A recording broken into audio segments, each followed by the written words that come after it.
Here's a picture of dead fish lying on a beach of a pond or a lake. This is caused by runoffs that carry fertilizer, causing algae blooms to form. When algae blooms grow too fast, they quickly die, which starts to decay, causing the depletion of oxygen. And some of these algae blooms are toxic, which can kill humans, marine animals, and even pets. So don't let your pets or even you swim in it. This right here is now a picture from outer space of Lake Erie. All of the light blue you see is algae growth, so the problem is stated. How much fertilizer and time does it take for algae to bloom?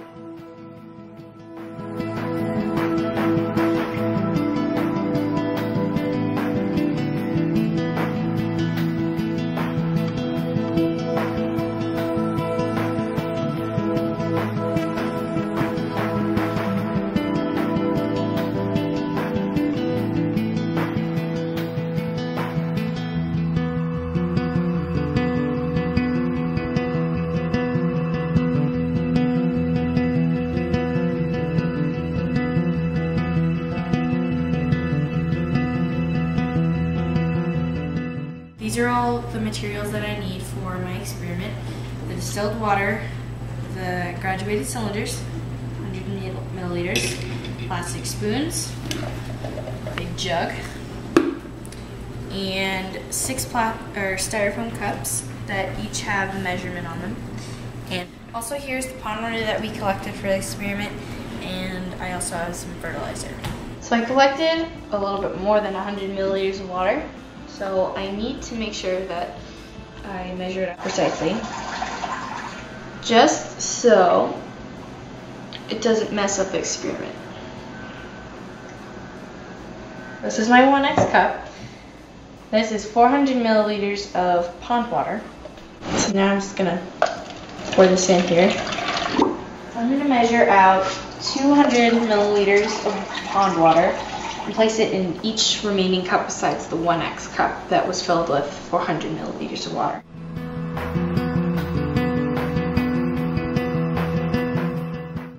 Okay, so next I'm going to make my fertilizer solution. I'm going to take distilled water, right here, yep, some distilled water, which is pretty much water that has been boiled down, so there's pretty much absolutely nothing in it, like no algae or bacteria, whatever. And then I'm going to take some fertilizer, and I'm going to mix it with that.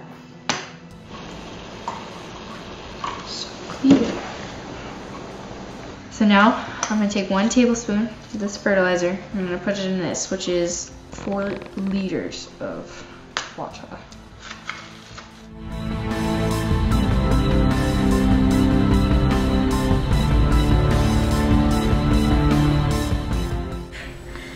Now I'm going to perform a series called the 2X solutions so that I can test the range of fertilizer concentrations. Each cup will have half of the amount of the concentration of fertilizer in the previous cup, but the algae will just stay the same. I'm going to take this magical Dixie cup. I'm going to pour the fertilizer mixture .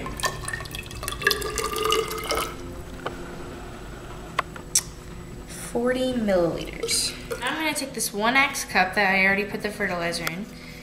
Take this magical Dixie cup once again. I'm going to fill this up with 200 milliliters, so pretty much 2 times. And I'm going to place it into this cup. Now I'm going to take water from the 0.5X cup here. I'm going to place again 200 milliliters.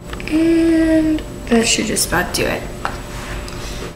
Okay, so now I'm going to go even farther. I'm going to dilute it more. I'm going to take the 0.25X, take it from here, and pour it back into the graduated cylinder again. Now I pour this back into the 0.125X cup. I'm going to do this the last and final time, diluting it once again and pouring 200 milliliters into the 0.06 cup.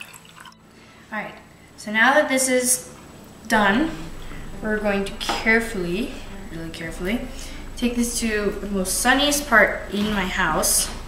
Alright, so now that we put these here in the sunniest place in my house, We're going to wait for 10 days and we're going to analyze results day by day, and we will see what happens. Ta-da! While there were results to the experiment, they weren't very dramatic, but there was still algae growth. 1x, the cup that had contained the most amounts of fertilizer, grew the most with a rating of 1 to 5 got an end of 3. The cup with no fertilizer did show small signs of growth, but it had the least amount of it and got rated 1 for highest in the end. Since there was more growth in the 1x cup, there was probably more phosphorus present. Then the cup that was labeled 0.06 was the cup that had the second least amount of fertilizer and algae growth received a rating of 1.5. The 0.5x cup was the cup that had the second most fertilizer and algae growth present, got 2.5. When there was less growth, there weren't as many phosphate and nitrate levels at work that usually help the algae grow.